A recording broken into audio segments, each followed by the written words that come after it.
इस सब्जेक्ट की इंपॉर्टेंस क्या है। सो इन द नॉलेज सेंस अगर हम बात करें या in the sense of application हम बात करें तो डिजिटल इलेक्ट्रॉनिक्स है। सो ऑब्वियसली नाउ डेज जो लेटेस्ट डिवाइसेस बनाई जा रही हैं उनमें ज़्यादातर डिवाइसेस में डिजिटल प्रोसेसिंग को रखा जाता है। तो डिजिटल इलेक्ट्रॉनिक सब्जेक्ट में हालांकि बहुत डीप में हम डिस्कशन इसका नहीं करते हैं, लेकिन बहुत ही बेसिक लेवल पर अगर हमारे फंडामेंटल्स क्लियर हैं तो इन अपकमिंग ईयर्स, जैसे मान लीजिए आप एमटेक करते हैं या पीएचडी करते हैं, तो वहां पर आपको अगर बेसिक नॉलेज इन डिवाइसेस की होगी, इन कंपोनेंट्स की होगी, तो वो कहीं ना कहीं आपको एक अंडरस्टैंडिंग में हेल्प करती है।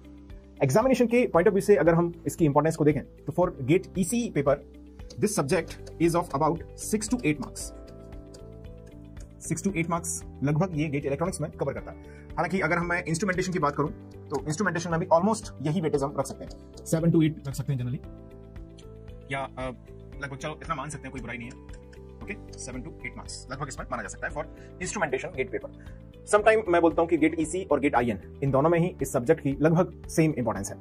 गेट इलेक्ट्रिकल इंजीनियरिंग की अगर हम बात करें सो गेट इलेक्ट्रिकल में थोड़ा सा इसका वेटेज स्लाइटली लो है, यानी कि आप बोल सकते हैं लगभग 4 to 6 मार्क्स ये कवर कर सकता है। देखिए कई बार गेट ईसी में 6 मार्क्स से कम भी डिजिटल पूछा गया है और कई बार 8 मार्क्स से ज्यादा भी डिजिटल को पूछा गया है।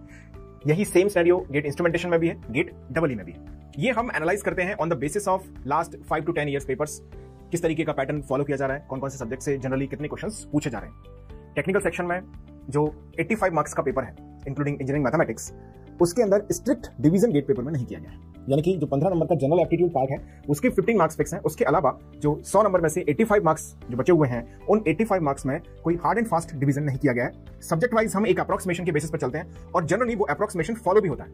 मतलब ऐसा नहीं है कि हमने एक अंदाजा बना लिया और वो कई बार अप्लाई हो रहा है, कई बार नहीं हो रहा है। मोस्ट ऑफ द टाइम वही पैटर्न, वही फॉर्मेट गेट एग्जामिनेशन में फॉलो होता जाता है। ओके, तो ये हो गया इसका examination wise important for the GATE examination point of view, for the GATE paper point of view.